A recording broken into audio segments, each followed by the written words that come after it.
The program is called WISE, Washington Internships for Students of Engineering, which kind of sounds interesting. It's a funny combination of things. What you do is we'll go to Washington, D.C., and I'll be working for the National Society of Professional Engineers, who will be sponsoring me. And I'll be doing two things.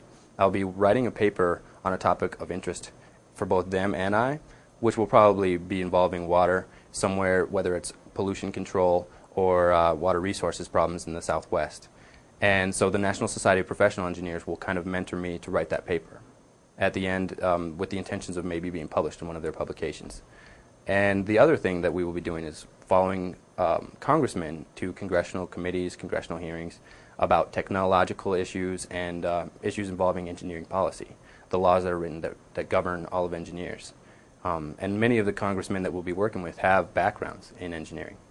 Only 16 people in the nation get chosen for this, and it's specifically geared for engineering students. A lot of internships in Washington, D.C. are for poli-sci majors and things, so the fact that it's geared for engineering students makes it really unique. It opens different doors that might not be open to a poli-sci student. They might simply be the interns that you see running up and down the aisles at the in the House of Representatives.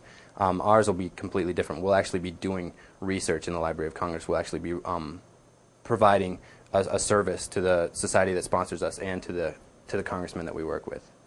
Because I live in Colorado, the main thing that actually kept me in engineering also is that I realized that I can make a difference because engineers do a lot with water. A lot of people think that civil engineers build bridges and they build buildings, but a lot of what they do is water resource management. They build dams, or they decide whether dams should be built or whether they shouldn't and how it's going to impact society. So that part of engineering is the part that I've focused on the most.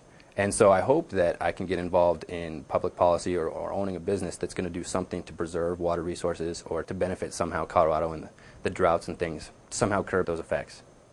I'd most like to work on something in the Southwest. I'd love that I could be a part of the decision-making process that's happening way in Washington, D.C. for something that's afflicting the Southwest right now. Things like, right now, the recreational benefits of Lake Powell versus what that brings a lot of revenue.